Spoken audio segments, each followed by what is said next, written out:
So you can see Taco's scuffed his feet quite a bit. He's peeing on every scent he can smell where a dog's gone toilet. So Taco's here for a 3-day assessment. I'm just doing a little assessment on Taco because his owner is potentially going to be away for a little while, so he's wanting his dog somewhere to stay for a 10-month period. So part of that process is for me to get an assessment on the dog and see what behaviours the dog is showing around dogs. The owner has stressed the dog hasn't been socialised a lot and there has been issues in the past, so it's very important I address these and really look at what could be causing this. And there's a number of different things which I'll go into in the video that I'm looking at.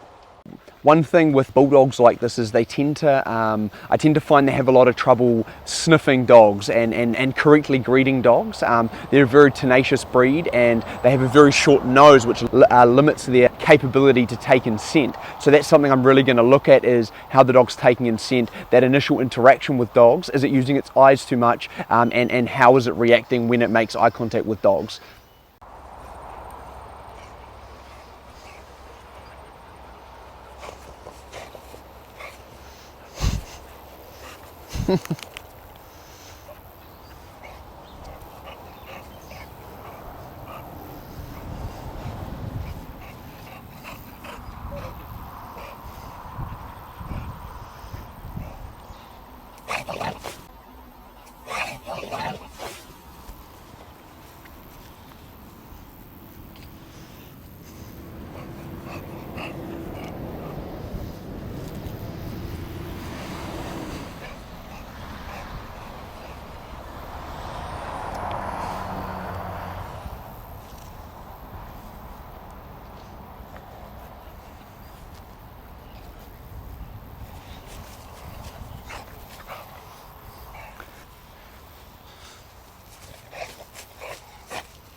No, it's a bit of issues.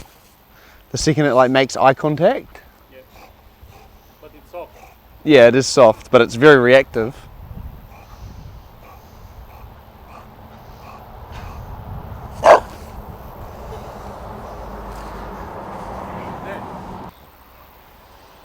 They've all, look at them all. They've all gone and given 10 meters. So what I'm doing is I'm just assessing Taco and looking at what is causing Taco to react. So this is what I would probably call a highly reactive, highly territorial dog. So you can see Taco's scuffed his feet quite a bit. He's peeing on every scent he can smell where a dog's gone toilet. And then he's also, every time he makes eye contact with a dog and they hold eye contact for more than a couple of seconds, he's actually reacting as well. He also reacted when the dog made a whining noise. So there's a few little issues going on here that are going to need to be addressed. So there's the three things we kind of look at is scent, sight, sound. He's triggered by all of them. So essentially the scent of dog, and when he smells the dog's scent, that triggers him to elevate. When he makes eye contact with the dog and the eye contact is held for too long, that triggers him to elevate. And then also when a dog makes a noise, he's also triggered to elevate. So this is what I would call a highly reactive dog. So he's reactive to most things in the environment related to dogs. So when it comes to issues like this, it takes a little while to fix. So we've got to teach the dog to de-escalate when these triggers are in front of him. So for example, when he smells a dog, I need to teach him to not elevate. When he sees a dog, I need to teach him to not elevate. And then when he hears a dog whine or growl or bark, I also need to teach him to not elevate. So you can see there's quite a few little triggers there we've got to work through and recondition the dog to what's expected in these situations to keep him safe and keep other dogs safe.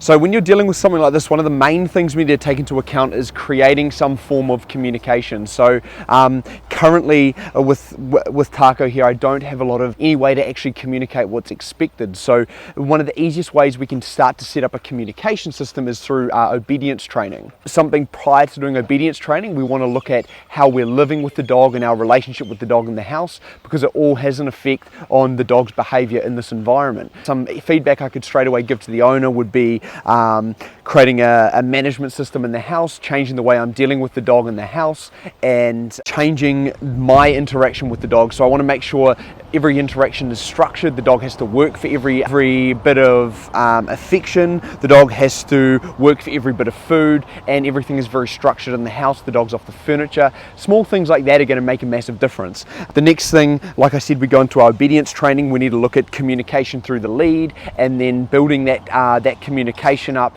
to an off-lead setting. So we've got a lot of work to do here with Taco. So he's at the very early stages from going from a reactive dog to a happy-go-lucky dog that we can safely have around other dogs.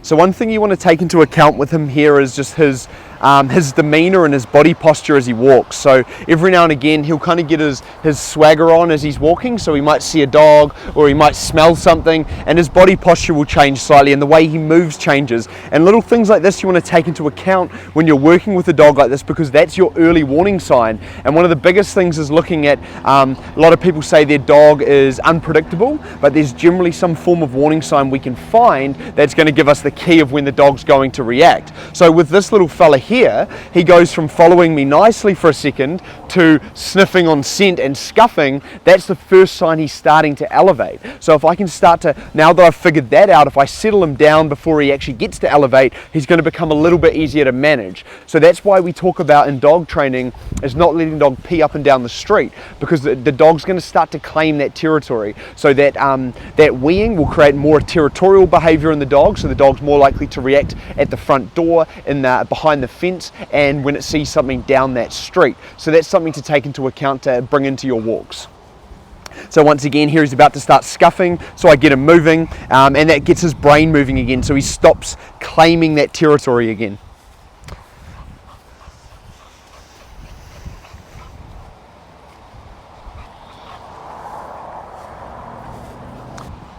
So a little while ago, as you saw, I brought Taco up to the fence line. The dogs were showing a bit of interest and he reacted 3 or 4 times and started scuffing at the fence line, and all the dogs have given space. So they've given about 10 meters worth of space, so they'll start to pick up on that those cues and that certain things the dog's betraying, and they're going to want to give space because they know there's a threat here. So these are social dogs that understand social cues, so they know to do the right thing. Whereas if I had another dog that was potentially reactive or was having social issues, they may have a go through the fence line. So it's very crucial when you're trying to re-socialize a dog that you have dogs that are well behaved and understand social cues as well, because they'll also give me feedback on what's going on with the dog.